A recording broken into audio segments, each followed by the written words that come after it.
Hey, this is Ed Robertson, and this is the Mountain and Prairie Podcast, where I introduce you to some of the innovative and creative individuals who are shaping the future of the American West. I meet these people through my work in ranch brokerage and land conservation, or through my hobbies and interests that revolve around spending time in the mountains. My guests include ranchers, writers, entrepreneurs, conservationists, athletes, artists, pretty much anyone who's doing important work and has an interesting story to tell. My guest today is Mike Reilly. Mike is the Veterans Program Coordinator at Heroes and Horses, a Montana-based nonprofit that uses expedition-style horse pack trips to help veterans overcome the challenges of life after the military. Prior to his work with Heroes and Horses, Mike was a Navy SEAL and served as a member of SEAL Team 1 in Operation Iraqi Freedom and Operation New Dawn. As he was transitioning out of the military, he heard about Heroes and Horses and signed on as a student. The program offered the perfect blend of service, teaching, helping others, and adventure that spoke to Mike's strengths and interests. So after completing the program, he decided to stay on full-time as a member of the team. Heroes and Horses is not a vacation. It's a rigorous and hardcore three-phase process that takes veterans with no prior horseback experience and, in the course of a summer, turns them into expert horsemen and wilderness travelers. Through the hard work and focus required to make it through the program, combat veterans are able to forge lasting bonds and discover a renewed sense of purpose, which in turn gives them the skills and confidence to thrive in the, quote, real world as they begin their post-military lives. Amazingly, this program is offered at no cost to the veterans. Mike was nice enough to take a break from a morning of training wild Mustangs to chat with me about the program and his personal story. We discussed how he initially connected with Heroes and Horses and how it helped him through some of the challenges of post-deployment life. Mike explained their upcoming 500 Miles project, in which they're training wild horses from the BLM's Wild Mustang program and planning to take them on a 500-mile ride later this summer. He also talks about his military career and how a collegiate baseball injury was the catalyst that caused him to pursue his dream of becoming a Navy SEAL. And one quick note on the audio on this episode. I knew it was going to happen, and it finally did. I messed up the audio on my microphone. As you'll hear, it's scratchy and kind of loud, and it was basically, I just pressed the wrong button. Lesson learned. But the good thing is you're not here to listen to me talk, you're here to listen to Mike talk. So do your best to just kind of ignore the scratchiness and listen to Mike's wise words. Anyway, as you'll hear, Mike is a super humble guy with a passion for serving and helping others, so I know you'll enjoy this episode. I also encourage you to go check out their website, visit their GoFundMe page, and consider supporting their important work. Hope you enjoy the episode. The way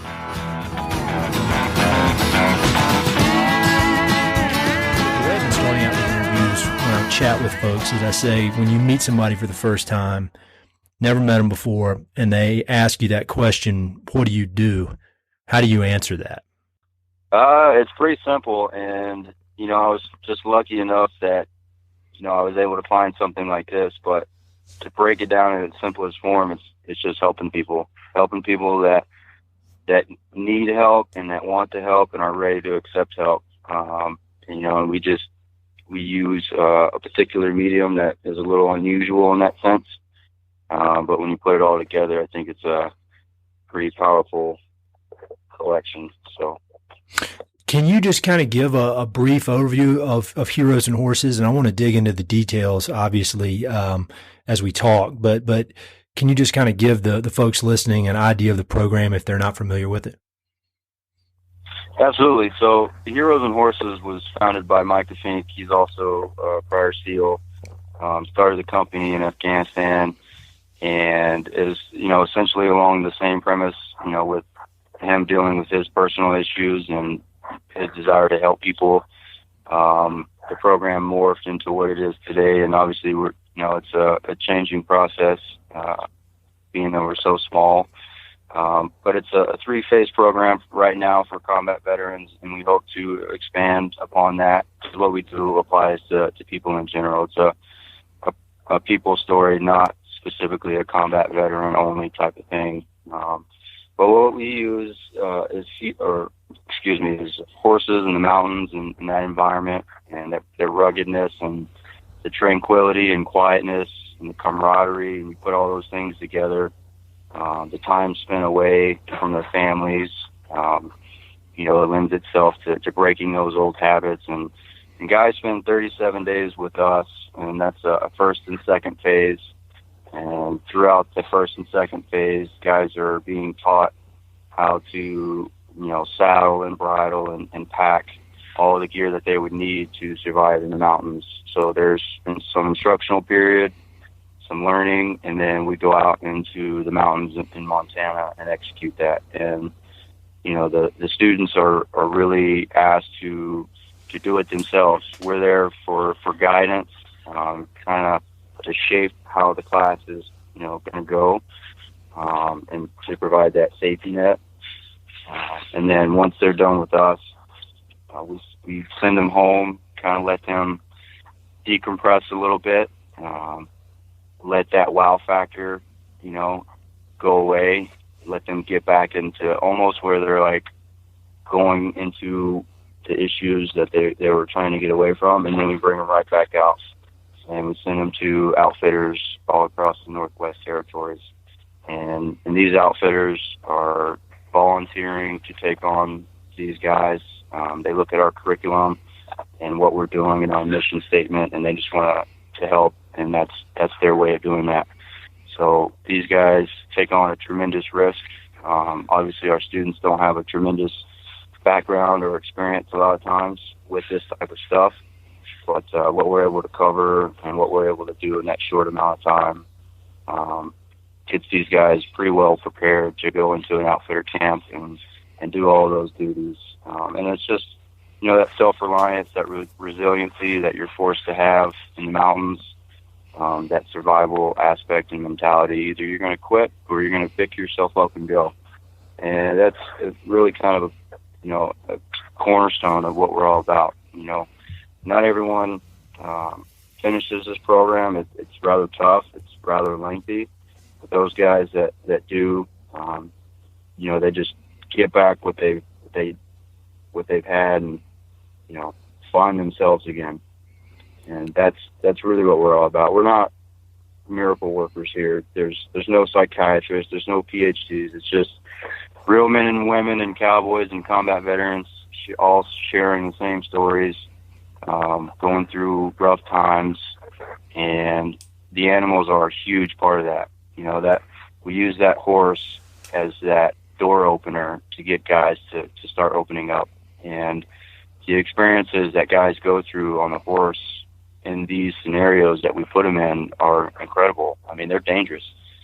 You get guys that have never even seen a horse, and then 5 days later, they're on a horse that they saddled and bridled and are toting a mule that they packed, and then they're on, the edge of 1,000-foot cliffs, and they've got to put their trust and faith in that animal. And those bonds are a large part of that. You just see them develop and grow, and, they start to open up a bit. And, those experiences happen out on the trail. I don't know how anybody could ever insure us for what we do, but somehow we were able to pull it off. But, yeah, the horse is such a big aspect of that. And then, we sit around the fire at night, and, guys just tend to relax a little bit more and loosen up, and, talking about the day's events, which is usually quite a bit to talk about, and gets guys pretty amped up and kind of starts that conversation and that healing process. So why do you think that what you guys are doing is so effective and connects so well with veterans versus, you're talking about the PhDs and psychiatrists, and, people are putting so much effort into trying to help veterans through that kind of stuff, but it seems like it doesn't work as well as it should, whereas what you're doing does. What void does your program fill that these, psychiatrists and psychologists can't? Well, I think people just want to be treated like people and not patients, and there's those groups of people that they just want to be told there's something wrong with them, and this program isn't for you. We get a lot of substance abuse guys, a lot of PTSD guys, and at the end of the day, it's choices. Trauma is trauma. Everybody goes through it. And if you are willing to pick your up and go, you can get through it, and you can learn from it, and you can be a stronger person from it. and those that aren't, and that there those that are out there that are the professional veterans or the professional PTSD groups, and they go to all these programs that are out there, created by people trying to just help people, but they never really move beyond that. It kind of enables that behavior for a long time. Yeah. Take that away, that's their kind of safety net. They go to, bicycle riding PTSD group and swimming PTSD group, and, they basically label themselves, and they're never able to move beyond that. And the simple fact is, it's just part of life. And we all have that capacity to make that choice. That's something no one can ever take away from you. And it might not be a good one, and your options might not be very good, but you still have one. Well, I read in your bio that you were a former student of Heroes and Horses, and then you've obviously moved over to working there and being a leader there full time. What led you to Heroes and Horses? Well, that was a rather quick process, but for me, it was, a difficult decision and asking for help, and it was really a buddy of mine that led me to that.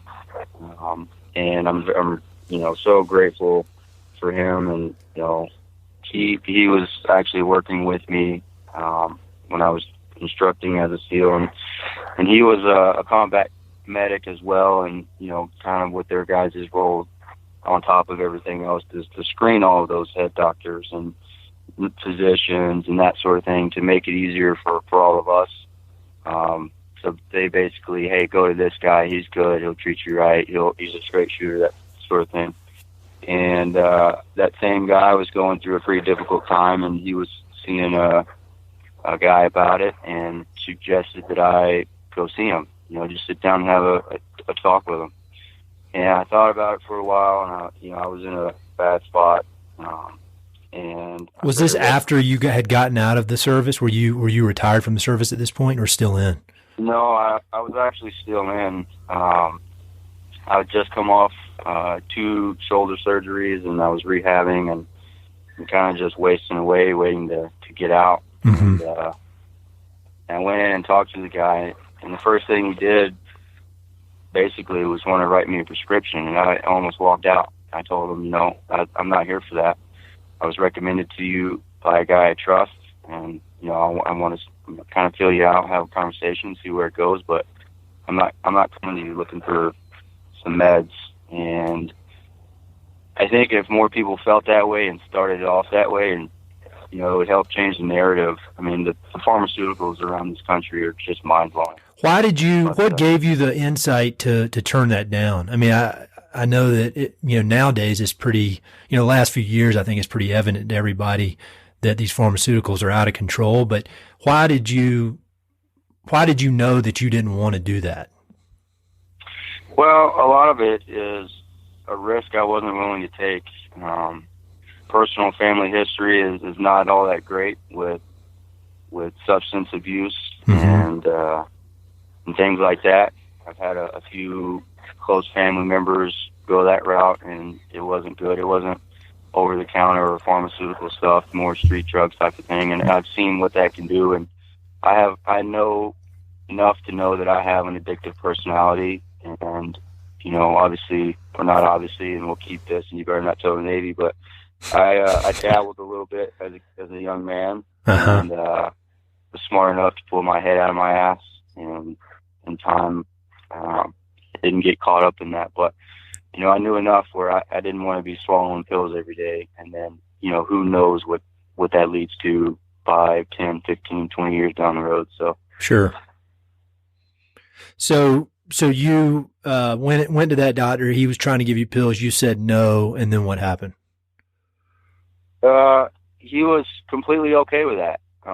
I think he was. Did it surprise him to hear that? I bet it surprised him. Yes and no. It's definitely not something that they never hear. It's probably a little more rare. Sure. But just talked for about an hour, and he was like, just by this conversation, I've recently heard of this program, And with your background, I think you would love it. I think you could gain a lot out of it. And it was started by a team guy, and that immediately caught my interest. Say what you will, but, you know, I immediately put a lot of stock and value just by that notion alone. You know, that it was another team guy. So I asked for his name, and I took it from there, and I called Micah that day. And, you know, within several minutes of us conversing, we just hit it off, and he told me to pack my stuff and get out there. And so I went through the program, and, you know, I was actually going through some of your pre-questions, and one of them really caught my interest, and it's kind of a personal story. But when I was going through the program, my brother actually died when I was out here. Oh, wow. And I couldn't have asked to be in a better spot. If I was in San Diego or somewhere within reach of people, I would have done something incredibly stupid to somebody that probably didn't deserve it. Yep. And that's something I'm eternally grateful for. And that's amazing. So, I'm sorry. I'm very sorry about your brother, but I'm glad that you were in the right place when that happened. That's unbelievable. Yeah, you know, I got the call. The guys had known about it for most of the day, and were trying to figure out how to tell me. And I was up in the front, just kind of leading the group. You know, nothing really new for me, and I had a good handle on where we were going, and which, you know, that for a student at the time was unusual up to that point. And so it kind of seemed like something was off, and they pulled me aside and told me, and, you know, I just went out into a field and kind of let loose and came back and took care of things. And Micah was unsure if I would come back for second base. And I told him, "Are you kidding me?" So I went home and took care of that, and, you know, couldn't get back here fast enough. And I didn't really have a third phase. My third phase pretty much started with me working for Heroes and Horses, and, you know, it's all been forward since then. So. And what year was that? I've been with Heroes and Horses just over a year. So a year and 3 months now. That's great, man. That's a great story. So, where did you grow up? Well, I'm a Texas boy. All right. Yeah, I saw your phone number was a Texas area code. What part? I grew up in a little town about an hour northeast of Beaumont, for anybody that knows where that is. Oh, yeah, on the down near the coast? Yep. Yeah, I worked at a duck hunting lodge in Hackberry, Louisiana, right there on the border, kind of near Lake Charles. And we drive through Beaumont on the way to Houston, I think. Oh, yeah. That's some, man, no wonder you're a Navy. Those are some tough guys down there. Yeah, they all tell you that. Well, so what attracted you to the military? To be honest, the way that story goes is, you know, me and my brother were 2 years apart, and growing up, we were pretty active, outdoorsy kids, and you know, did a lot of hunting and every sport you could think of, and the military was about the furthest thing on our mind. But we were always intrigued by those special operations guys getting to do the high speed, sneaky peeky stuff. And yeah, that was really where it set, you know, for the longest time. And, you know, as I was going through life, finished high school and went to college, and was playing baseball in college for a couple of years, and I had an ankle injury that kind of sidelined me for the first time, something I never had to deal with. And it just, oddly enough, we had these Navy SEAL posters in our gym. So while the guys were out playing during the regular season, I was stuck in the gym rehabbing, staring at these posters, and it just dawned on me, you know, hey, if you're ever going to do that, like, now's the time. There's no better time than now. And so that's what I did. I wrapped up with the ankle. It was kind of borderline, and dropped out of school. And 2 weeks later, I was in the Navy. So were you in the Navy for a period of time before you tried out for the SEALs, or did you just go? I'm not even fully sure how that works, how that process works, but how do you go from enlisting to getting a shot at being on the SEAL teams? Well, for one, for me, that was the absolute only thing I was interested in. I didn't want any part of anything else, and God forbid I'd be stuck on a boat. And I'm sorry, and thank all these guys that are do that, but it just wasn't for me. So I went in with that mindset, and at the time, they had just created this program where you could get into a specific group in boot camp that would go directly from boot camp into BUDS, which is the initial six months training for the SEAL pipeline. And so I got into one of those, and I was kind of actually shocked about the Navy boot camp. I wasn't really all that impressed, and seeing grown men cry about standing in line and folding underwear was kind of shocking. A different Navy, or at least the group of folks I was with, made things rather interesting. But I was lucky enough not to get held up with paperwork and whatnot, and finished boot camp and went straight to San Diego. And I was actually supposed to be in class 267, and I guess they weren't where they needed to be with their numbers, and asked for volunteers to class up the class early. And so me and a few guys that I was in boot camp with actually raised our hands and went straight into the NDOC and first phase, months ahead of what we were supposed to. So I lucked out there as well. And the rest is history.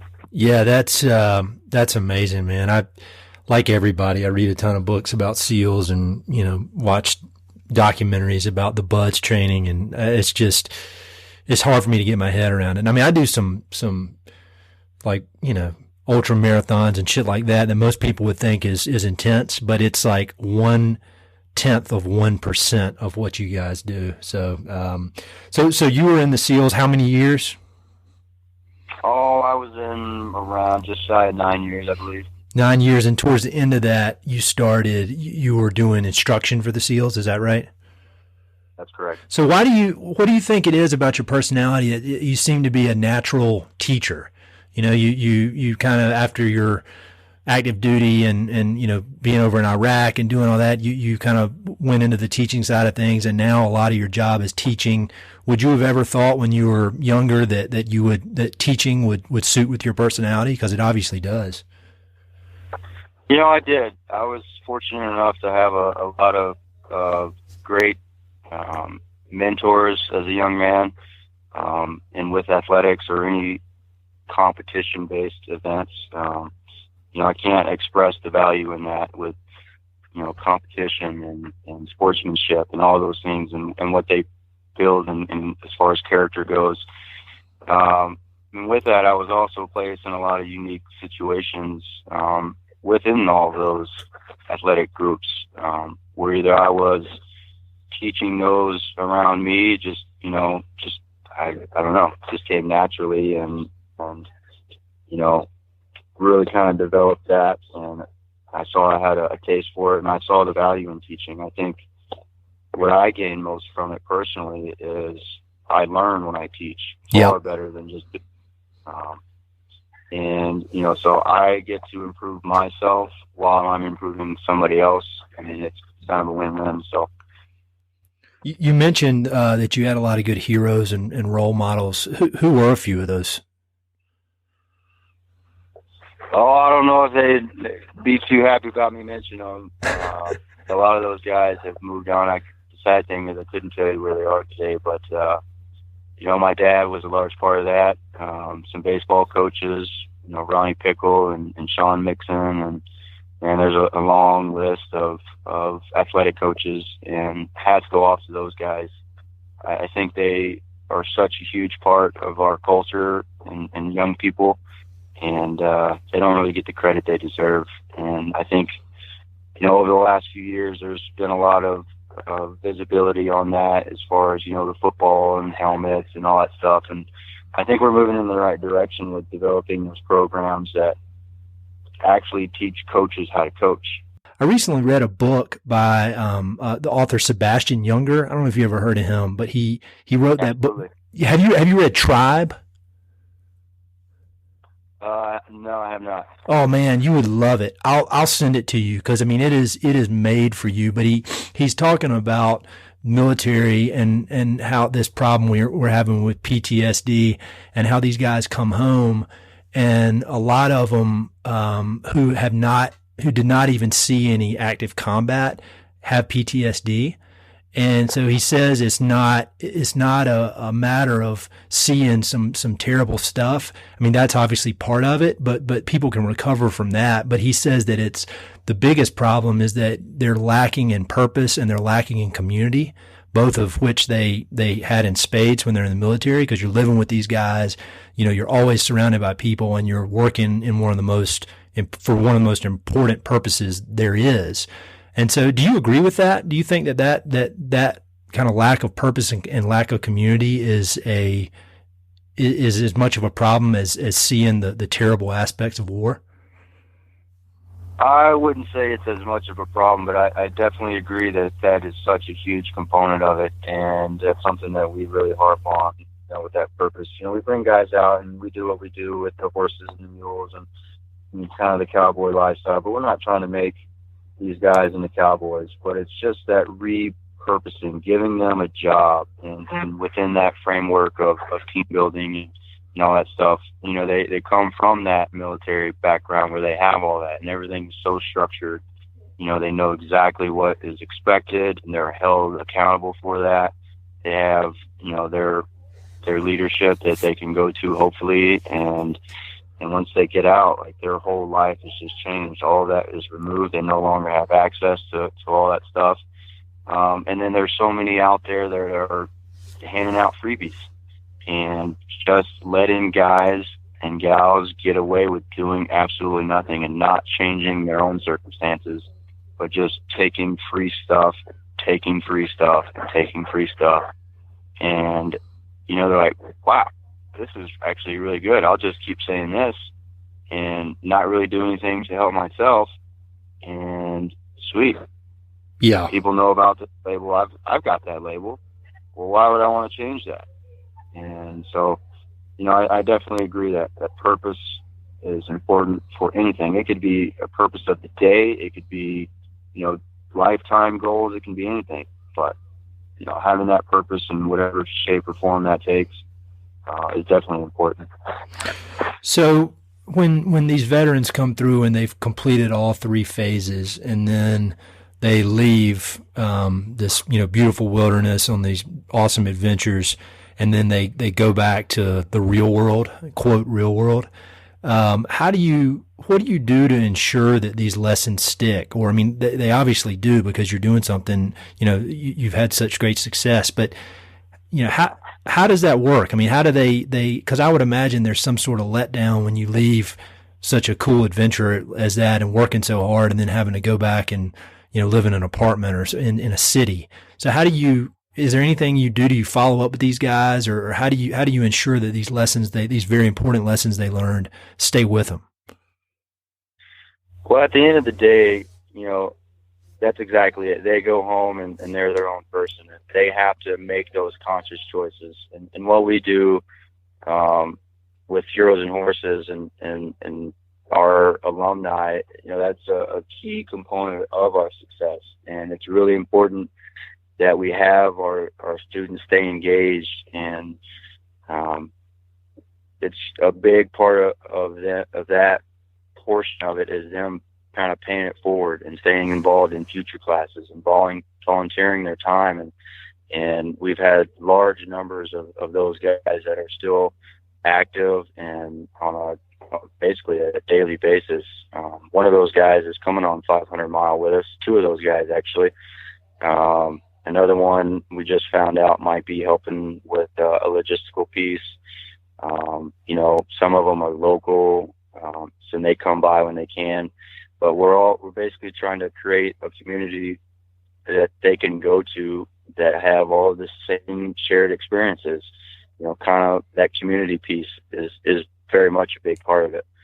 And we definitely follow up with guys. We talk to them all the time, and that's really my role. And Micah gets those phone calls absolutely all the time. And, we're both completely open and willing to talk to folks in general. but our students, they need that, and they've gone through it, they've earned it, and for us to be there for them and be that solid piece that even if it's just bullshitting or they have real problems, and I'm not the best person to get advice from, but I can tell you what I would do, and I'll shoot you straight. And I think a big part of that with our students is they get that very direct approach that, hey, pick yourself up, figure out a plan and work through it, and we'll help you. And that's the alumni side, a huge component of it, and the guys that make it through the program are all still pretty close. I won't get in detail, but we have social media aspects of it specifically for our alumni, so we communicate a lot through that, and that really helps. That's great. When you think back on your year there, is there a specific story? And obviously, you don't have to give anybody's name or anything, but a specific story that sticks out in your head as just a perfect success story, just kind of makes you feel good and makes you, is an example of exactly how this program, all the good that this program is doing? Absolutely. Hell, there's several. Probably hard to pick one. Yeah, I'll give you a few. One guy, we all got along with him pretty well, and the horses just really did it for him. And like me, he just wanted to continue to help people, and by doing that, it helped himself. And so what he did was he started his own nonprofit where he takes animals, I believe horses and mules, and breaks them and gives them to children with disabilities, for the healing aspect of that. He actually spent some time after going through our program with Val Geisler. You mentioned Unbranded. Yep. And so he got to leave us, and then was fortunate enough to go spend, I think, a month or so with Val. And man, you couldn't pay for that experience. And what that guy has done and continues to do for us is just remarkable. He seems like, just I've never met him, but just in the Unbranded movie, he comes across as one of the most genuinely good people that you could ever encounter. Is that accurate? Absolutely. I think he's more of what we need today. He's a hard worker. He's funny. He's charismatic. He shoots you straight. He might ruffle a lot of feathers, but you know what you're getting, and there's not this facade and fake. There's nothing fake about that man. And he's had struggles in his life, if I remember correctly, from the documentary. I mean, I think he had some tragedy, and so I imagine that helps him connect with some of these veterans better than most. Absolutely. And Val was a veteran himself, and tragically his kid got kicked in the head when he was young, and what a sad story that is. But Val definitely knows he has a home with us, and he's always welcome here. That's great. And for people who haven't seen Unbranded that are listening to this, need to see that immediately. It's one of the best movies I've ever seen, and I'll have links to everything on the webpage. You mentioned the 500-mile ride. Can you talk a little bit about that and what the plans are for that? Because it seems like a really, really cool adventure. Absolutely. So Micah had a wild hair and thought it would be a great idea to go pick up 15 wild Mustangs, and figured we could teach them ourselves, and which God bless him for it. But the whole premise of it is to basically show the similarities or the parallels between the unpurposed Mustang and the American vet, and that's essentially what we're trying to capture in an effort to raise awareness and raise money so that we can continue to do what we're doing.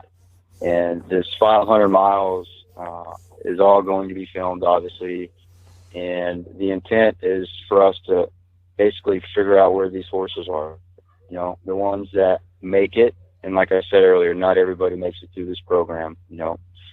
to be, it kind of equates to people, and I might get in trouble for saying this, but to be perfectly honest, all people aren't worth saving. All horses aren't worth saving. Mm-hmm. Those ones with that grit and that strength and resiliency and all of those things, those are what we need more of. And, you know, sometimes they just need a little boost, and there's nothing wrong with that. There's nothing wrong with asking for help. And once these horses go through this 500 miles, the idea is to implement them into our program and let the veterans experience that as well.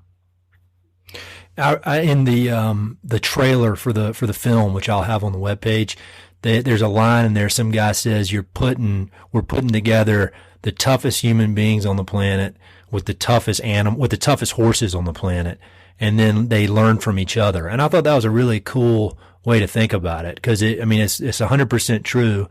And the fact that these two different animals can kind of come together, you know, the human animal and the horse animal come together and end up both being better off for it. I think that's a really powerful way to think about it that I never would have. So can you tell people just briefly about the BLM Wild Mustang program and what that means? And for people who want to hear in depth, they should listen to my conversation with Ben Masters. But just to give some context, can you tell people about that program?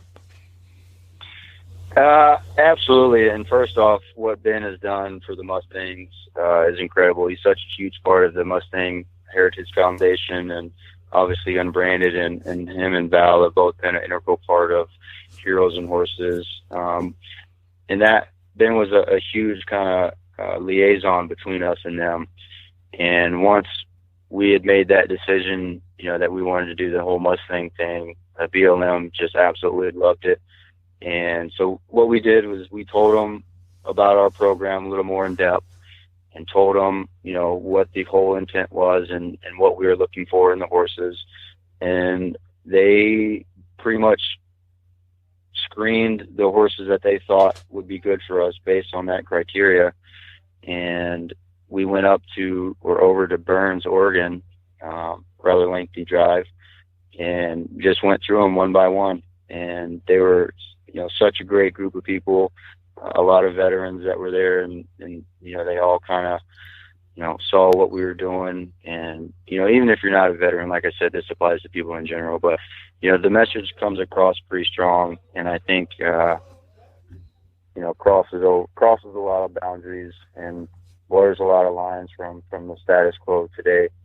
But, so the BLM, you know, picked out who they thought we would like, and we picked the best 15, and we had quite the posse going down there. You know, several of our trainers that we had come out, who were all friends of friends and donated all their time, and Shannon Moreau, the head of the equine science department at the university, came out and helped with confirmation and those sorts of things. So we had a really good handle and knew what we were looking for, you know, to fit the needs of our program. And that's where it kind of all started. And it's just blossomed into a great relationship with the BLM. And for those that don't know, there are so many feral horses out there, which is now just blurred into the Mustang term. But there are so many horses out there that, you know, they don't have a home, they don't have purpose, they sit in these facilities and pretty much waste away. And, you know, what we're doing is giving them that opportunity. Nothing's free, and giving them that purpose and letting them just blossom and grow into something beautiful.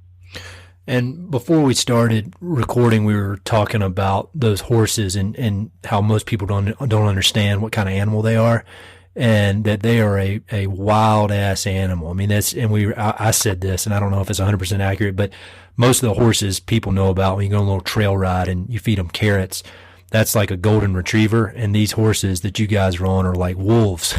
And it's not, you put a saddle on them and ride around. I mean, can you talk a little bit about some of the work you guys have been doing to break these horses and get them trained so that a human can even mount them? Well, you're absolutely correct on all of that. I think what makes the horse so good for us, you know, for what we do is it gives that reflection of the individual, and they do not lie. They wear everything right out in front. If they're scared, you can see it, and they also reflect your emotions. And there's so many subtleties in body position and behavior. And once you can key on that, man, it's just completely different language. There's no lying. There's no guessing. It is all out in the air. And, I think guys really need that, and it's very powerful. As far as our training process, like I mentioned, our trainers before, we had several guys come out, and Grant Gallagher, Brandon Clark, Ramon Becerra, Wes Taylor, and Buck did some work at the university for us. And having that opportunity to learn from those guys was absolutely incredible. And they've all came out for short stints here and there, and each kind of worked with different horses, and you could see different training styles. And at the end of the day, I mean, all these guys are so good. They have the same end goal and end state. They just get there a different way. And I've been extremely fortunate in getting exposed to all those guys, and really developed us as horsemen, allow us to do our job better. And so where will the ride go? I used to spend a lot of time up in Montana, and can you give a general overview of the route? Well, there is no general route. Okay. Between me and Micah and I, we get pretty bored if we did the same thing over and over. Got it. It takes all out for us. So we definitely like to just go and see new places and see things for the first time, and kind of be on the same page as the students. Like, we don't necessarily know what we're getting into. And there is some scary aspects of that, but it also allows us to grow just the same. So, I think if you ever stop learning or pushing yourself, you're just moving backwards. So. Yeah, well, that's a good point. I hadn't even thought about that. Yeah, but keeping that, keeping it fresh for everybody, and keeping a little bit of uncertainty even for the instructors. I think that's a wise way to do it. So I work, in the ranch brokerage business, in the land conservation business, and I talk to a lot of different people who are somehow connected to the land and are interested in conservation in one way or the other. And it sounds like from your childhood growing up down there in Texas and hunting and fishing, and now obviously what you do, you're very connected to the land and connected to the outdoors. And so I was wondering, when you talk about the word conservation, everybody has a different meaning, a different definition. Some people think it means saving the whales. Some people think it means preserving ranches.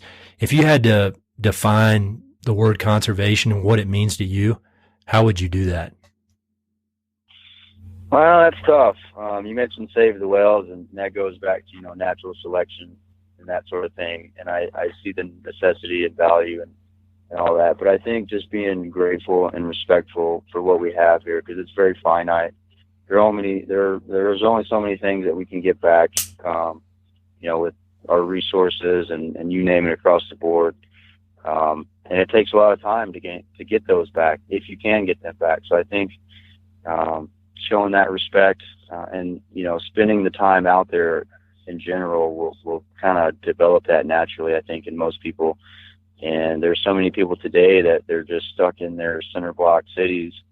They don't really know what the outdoors is, or where their wood comes from to build their house, or where the ore comes from to make the steel. And there's only so much of that. And I think just being responsible and having that respect for life and that sort of thing, that would basically sum it up for me. I mean, I'm no tree hugger by any means, but I'm not a wasteful person either. Yeah, I think that's a great definition. And I've heard a lot of the ranchers I talk to that have almost that exact quote that you had. They don't consider themselves tree huggers. They don't consider themselves environmentalists, but they are conservationists, and they respect the land because their livelihood depends on it. So I know you've got a lot going on, and where are you sitting right now? I know you're in your truck. Are you out on the ranch? It's not our ranch. Unfortunately, we don't have one of those of our own yet. But we have a tremendous volunteer basis, and one of those fine ladies has a great little place just south of the Bozeman area called All Hearts Ranch or Serenity Ranch. And she has just been incredible since the first day we met her, with taking on our sick and injured horses for free and medicating them and managing them for free. And it kind of morphed into a stronger relationship. And now we've got all these Mustangs over at her facility in an indoor arena right now, staring at all the Mustangs, staring back at me, waiting to go to work. And I'm sitting in the truck with my beautiful girlfriend, Danny, and she's just smiling from ear to ear. So, yeah. So I've got these kind of quick questions that I've asked everybody. I've gotten interesting answers, and so I like being able to kind of compare and contrast the answers. So we'll run through these real quick, and then I'll let you get back to the important stuff. Do you have any favorite books or books that you recommend? And it could be about any subject, the American West, about the military, just any books that have been important in your life and you recommend that others read? It's horse specific, I guess. A lot of Tom Dorrance books are really great. I'm not a huge book guy myself, but I love history. So I find myself just reading up on historical figures, and whether it's, as far back as you can go or George Washington. When I do read, those are the types of things I read. I'm not all that much into sci-fi, although they can be rather intriguing. For some reason, I'm fascinated with history, and pretty much everything I read has some historical significance. The only shitty side is I can't remember anything. Yeah, my brain gets filled up, and I start reading, and for every new fact I put in, another one falls out. So, yeah, I'm the same way. Other than Unbranded that we were talking about, are there any good documentaries or films that you'd recommend? And they can be about anything, military, horses, just anything you're interested in. Well, Danny's saying The Sound of Music, but that really doesn't do it. What about Roadhouse? Roadhouse. Hey, I would throw a mean roundhouse real quick. That is the best. That's the best movie of all time, as far as I'm concerned. I like it when he looks at that guy when he fires that guy, and the guy goes, "What am I supposed to do?" And he goes, "There's always barber college." All right. So no other ones other than Roadhouse. What about Cobra with Sylvester Stallone? Oh crap! How about Big Trouble in Little China? Oh man, that is a good one. You pulled that one out. You don't hear that one very often, but that's a really good one. I need to put that back in the rotation. I'm a tank top mullet kind of guy.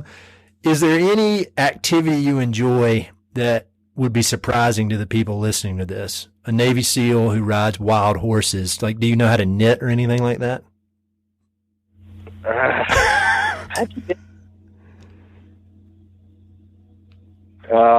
No, I mean, to be perfectly honest, I'm about as stereotypical as it would get, assuming most people think what they think about, my prior occupation.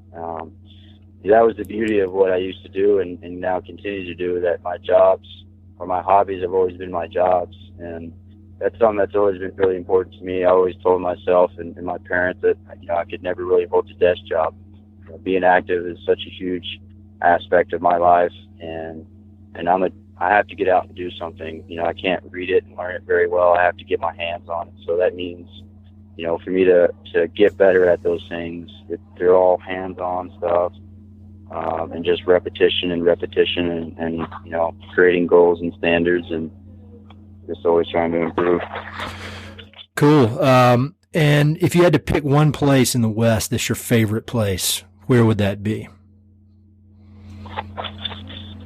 I wouldn't say any particular place.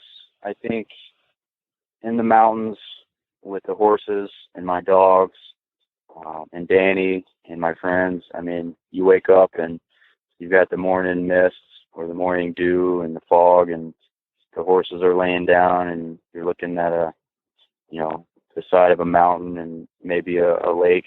We always have to camp near water, so that's pretty usual. But what if you, and if you can take the time to take all that in And, to me, I think it just lends itself to self-reflection. I don't think enough people do that. But, it really gives you the opportunity to kind of evaluate yourself, and there's all of the excess outside white noise is gone. There's nothing else to do. So just those types of places in general, it can be across the country, it can be in, across the world. But just those places where you can find that tranquility, those are I want to be. I think that's a great answer. I don't think I could pick one spot, but I think you summed it up. That's what I'm looking for when I think about the best of the West. So next to the last question. So if you could make a request of the people that are listening to this podcast, and it's basically people that love the outdoors, love the American West, if you could ask something of that audience, what would that be? I think, we owe ourselves, and I think we just need, as a country, to start changing the narrative. I mean, you talk about white people problems, as they say. I mean, Americans in general, you compare our problems, so-called problems, to those in third world countries, it's like, really? And that's our own making. And outside of that, as far as what we're doing here at Heroes and Horses, I think, we just need help spreading the word. And not only that, we need money to keep doing what we're doing. And, we're, pretty small, pretty tight-knit group. But at the end of the day, all of the likes and pokes and Facebook and all that stuff, they don't translate into us having the capability to keep doing what we're doing. So we really need those out there to give what they can if they're in line with what we're doing, and then spread the word. Absolutely spread the word. And let's get these guys help that need help, make them earn it. What we're doing is not free, although for the students that go through the program, they don't incur any cost. Absolutely everything is taken care of just to relieve that financial burden for the length of time they're going to be gone. But all that money has to be raised by us. And Mike has got a heck of a full plate and spends a lot of time doing that so we can just continue to help people. So spread the word and donate. And so how can people connect with you? Website, social media, all that kind of stuff? Yeah, we've got all that. You love Facebook, right? Oh, yeah, heroesandhorses.org. You can check out the 500 Miles Project at 500milesproject.org. We've got a GoFundMe page that you can find on both of those. We've got several media things out there. We're published in the Wall Street Journal. Men's Journal is actually coming along 500 miles trip. Maybe doing a rather lengthy write-up on it. Yeti's done a great film about it. I think it's their most viewed short film that they've done. So there's a lot out there for guys that want to know more about us. But at the end of the day, we can't do what we do without dollars. And, right now we don't have a place of our own to even keep the horses. We've got 2 trucks and 3 trailers to pull. So just the logistical side in and of itself, takes a lot of forward thinking and a lot of extra time just to do that. And, the equipment side to outfit all the animals, we're short on all that kind of stuff. So guys that have that extra tack or a good quality horse, there's all sorts of ways to donate. If you don't have those things, if we could just use your time, and we've got all sorts of activities and things we need done. And between us as a staff, there's too much. So as a nonprofit, we definitely rely heavily on community support, and right now we have a pretty good base, but we want to spread this and let it grow, and like I said earlier, help change that narrative. So. Well, hopefully this will help, and I'll do my best to get the word out. But thanks for everything you've done, man. Thanks for everything you've done for the country through your military service and everything you're doing now. I mean, it's unbelievable, and it's really inspiring, and I wish you all the best of luck as you continue with this. And let me know if there's anything I can ever do to help. Well, absolutely, and you are more than welcome. This type of stuff is great for us as well, and I thank you for your time and not being too hard on me.